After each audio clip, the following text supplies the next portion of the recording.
அங்கே நில்லுங்க ப்ளீஸ்.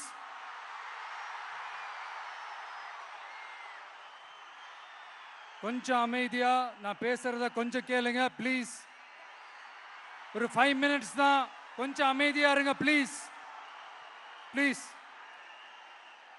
நண்பர்களே, கொஞ்சம் அமைதியா இருங்க ப்ளீஸ். அதை தாண்டி யாரும் வரக்கூடாது, அதை தாண்டி யாரும் வரக்கூடாது ப்ளீஸ்.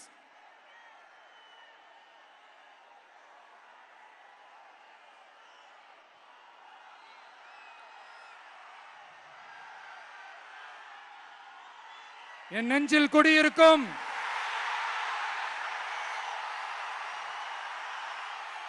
கொங்கு மண்டல தங்கங்களே, திருப்பூர் பகுதி மக்களே, உங்கள் அனைவருக்கும் என்னுடைய வணக்கம். டே ஆஃப்டர் டுமாரோ 16th அன்னைக்கு நம்மளுடைய தேர்தல் வாக்குறுதிகளை ஒரு புக்கா வெளியிடுறோம். அதுக்கு முன்னாடி இங்க சில பாயிண்ட்ஸை மட்டும் உங்களுக்கு படிச்சுட்டு போயிடுறேன். அதை மட்டும் கொஞ்சம் கவனமா கேளுங்க ப்ளீஸ் நண்பர்களே. ஓகே, ஆல் வெல் தேர், ஆல் வெல். பேசலாமா? கொஞ்சம் கொஞ்சம் அமைதியா இருங்க ப்ளீஸ். நெசவாளர்கள், சிறு குறு நடுத்தர தொழில்கள் மற்றும் விவசாயிகள் மற்றும் காவல்துறையினர் சம்பந்தமான நம்மளோட அஜெண்டா சிலதை உங்ககிட்ட நான் படிக்கிறேன். ஒன்று, நெசவாளர்களின் தயாரிப்புகளை நேரடியாக சர்வதேச சந்தைகளில் விற்பனை செய்வதற்காக அரசுக்கு சொந்தமான ஒரு உலகளாவிய இ-காமர்ஸ் பிராண்ட் உருவாக்கப்படும். மேலும் முக்கிய நகரங்களில் வெற்றி தறி விற்பனை நிலையங்கள், ஷோரூம்ஸ் அமைக்கப்படும். இரண்டாவது, நிலையற்ற நூல் விலை மற்றும் மின்சார நெருக்கடி சுமையை பகிர்ந்து கொள்ள கைத்தறி மற்றும் விசைத்தறி வைத்திருக்கும் ஒவ்வொரு நெசவாளர் குடும்பத்திற்கும் ஆண்டுக்கு 30,000 ரூபாய் வங்கி மூலம் நேரடியாக நமது டிவிக்கு அரசு வழங்கும். மூணாவது, கைத்தறிகளுக்கான இலவச மின்சாரம் 500 யூனிட்டுகளாகவும் விசைத்தறிகளுக்கான இலவச மின்சாரம் 1500 யூனிட்டுகளாகவும் உயர்த்தப்படும். அடுத்தது, நெசவாளர்களின் உற்பத்தி செலவுகளை குறைப்பதற்காக அவர்கள் வழங்கும் நூல், சாயங்கள் மற்றும் ரசாயனங்களுக்கு நமது டிவிக்கு அரசால் 50% மானியம் வழங்கப்படும். அடுத்தது, நமது டிவிக்கு அரசில் அனைத்து நெசவாளர்களுக்கும் ரூபாய் 10 லட்சம் ஆயுள் காப்பீடு வழங்கப்படும். மேலும் நெசவாளர்களின் முதியோர் ஓய்வூதியம் மாதம் 3000 ரூபாயாக உயர்த்தப்படும். குறு சிறு மற்றும் நடுத்தர தொழில்களின் வளர்ச்சி, லட்சக்கணக்கான வேலை வாய்ப்புகளை உருவாக்குற துறையில ஒண்ணுதான் இந்த எம்எஸ்எம்இஸ். இந்தியாவிலேயே அதிகமான எம்எஸ்எம்இஸ் இருக்கிற மாநிலங்கள்ல நம்ம தமிழ்நாடும் ஒண்ணு. ஆனா இப்படிப்பட்ட இந்த பெருமைக்கு இன்னும் மிக பெருமை சேர்த்தது யார் தெரியுமா? இந்தியாவிலேயே அதிகமான எம்எஸ்எம்இ நிறுவனங்கள் மூடப்பட்டதுல தமிழ்நாடு தான் 2வது மாநிலம். இந்த பெருமையை உண்டாக்குனது தான் திமுக ஆட்சியோட மிகப்பெரிய சாதனை. இப்போ இந்த குறு சிறு மற்றும் நடுத்தர தொழில்களோட வளர்ச்சிக்காக நம்ம டிவிக்கு அரசு என்னெல்லாம் செய்யும்னு கொஞ்சம் பார்க்கலாம். முதல்ல, நெருக்கடியில் உள்ள குறு சிறு மற்றும் நடுத்தர நிறுவனங்களுக்கு உதவுவதற்காக ரூபாய் 15,000 கோடி ஸ்டேட் கிரெடிட் கேரண்டி ஃபண்ட் உருவாக்கப்படும். இரண்டாவது, குறு சிறு மற்றும் நடுத்தர நிறுவனங்கள் மூடப்படுவதற்கான மிகப்பெரிய காரணங்களில் ஒன்று 400% மேல உயர்ந்துள்ள பீக் ஹவர்ஸ் மின் கட்டணம். இது குறிப்பாக ஜவுளி துறையில் உள்ள குறு சிறு மற்றும் நடுத்தர நிறுவனங்களை பாதித்துள்ளது. டிவிகே குறு சிறு மற்றும் நடுத்தர நிறுவனங்களுக்கான MSMEs இந்த பீக் ஹவர்ஸ் மின் கட்டணத்தை நமது டிவிகே அரசு நிறுத்தி வைக்கும். அடுத்தது விரிவான ஆய்வுக்கு பிறகே மின் கட்டணத்தை முறைப்படுத்தும். மேலும் குறு சிறு மற்றும் நடுத்தர நிறுவனங்கள் அடுத்து வரும் 5 ஆண்டுகளுக்கு 100% மின்சார வரி விலக்கை பெறும். அடுத்தது குறு சிறு மற்றும் நடுத்தர நிறுவனங்கள் உலகளவில் போட்டி போடுவதை உறுதி செய்வதற்காக அவற்றை நவீனமயமாக்க ஒரு யூனிட்டுக்கு ரூபாய் 50 லட்சம் வரை என்ற அளவில் 35% நேரடி மூலதன மானியத்தை நமது டிவிகே அரசு வழங்கும்.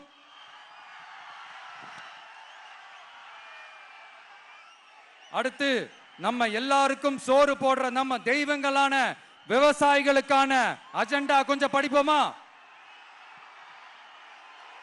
5 ஏக்கருக்கு குறைவான நிலமுள்ள விவசாயிகளுக்கு வேளாண் கூட்டுறவு சங்கங்களில் வாங்கிய பயிர்க்கடன் முழுமையாக தள்ளுபடி செய்யப்படும். 5 ஏக்கருக்கு மேல் உள்ள விவசாயிகளுக்கு 50% தள்ளுபடி செய்யப்படும். அடுத்தது குறைந்தபட்ச ஆதரவு விலைக்கு MSP சட்டப்பூர்வ உத்தரவாதம் வழங்கப்படும். நெல்லுக்கு ஒரு குவிண்டாலுக்கு 3500 ரூபாயும் கரும்புக்கு டன் ஒன்றுக்கு 4500 ரூபாயும் வழங்கப்படும். உழவர்களின் தோழன் திட்டத்தின்படி குத்தகை விவசாயிகள் மற்றும் விவசாய தொழிலாளர்களுக்கு ஒரு குடும்பத்திற்கு ஆண்டுக்கு ரூபாய் 10,000 ரூபாய் அவர்களின் நேரடி முதலீட்டு ஆதரவு தொகையாக வழங்கப்படும். 100% பயிர் காப்பீட்டு திட்டத்தின்படி பயிர் பாதுகாப்பு உறுதி செய்யப்படும்.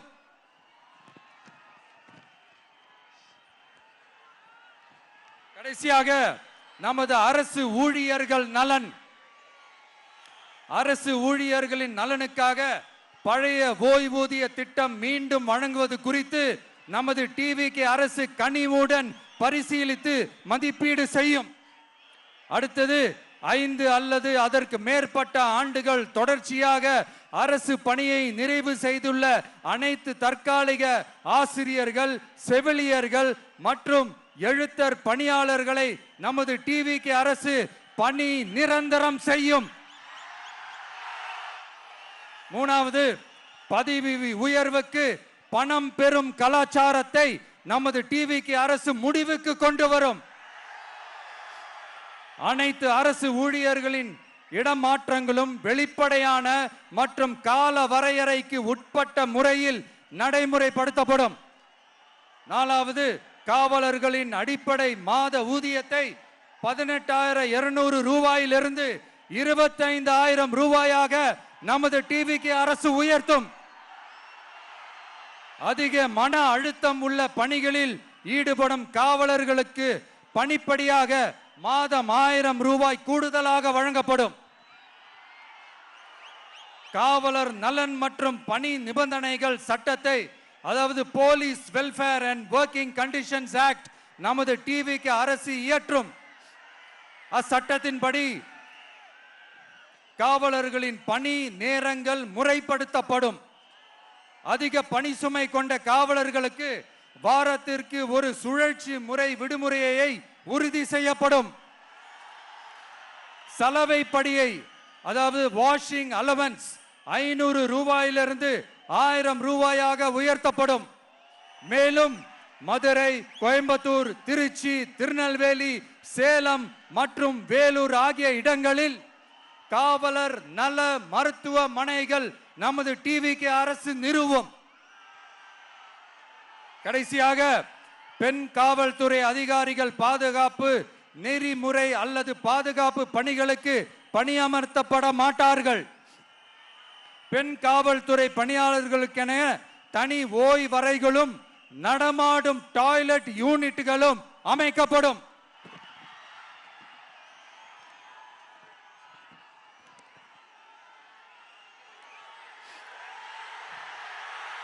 நீங்க எல்லாரும் இந்த விஜய 100% நம்பலாம். நான் உங்களுக்காக மட்டும்தான் வந்திருக்கிறேன். உங்களுக்காக நன்றி கடன் செலுத்துறதுக்காக மட்டும்தான் வந்திருக்கிறேன். பொய் வாக்குறுதிகள் கொடுத்து நான் உங்களை ஏமாத்த மாட்டேன்.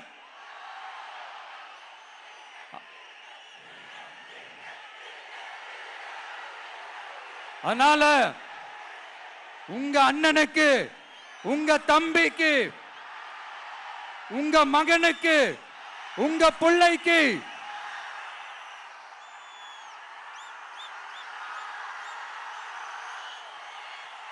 ஒரே ஒரு வாய்ப்பு கொடுங்க. தயவு செஞ்சு விசில் சின்னத்துக்கு ஓட்டு போடுங்க. இது ஒரு விசில் புரட்சி தேர்தலா இருக்கணும். கான்பிடென்டா இருங்க.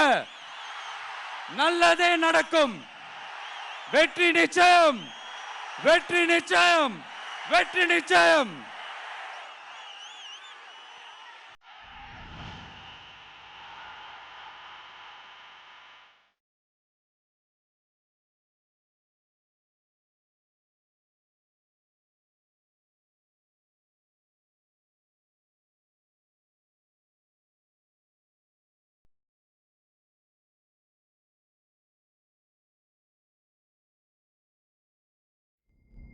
மக்கள் மன்னனே, அன்பாலே அண்ணனே,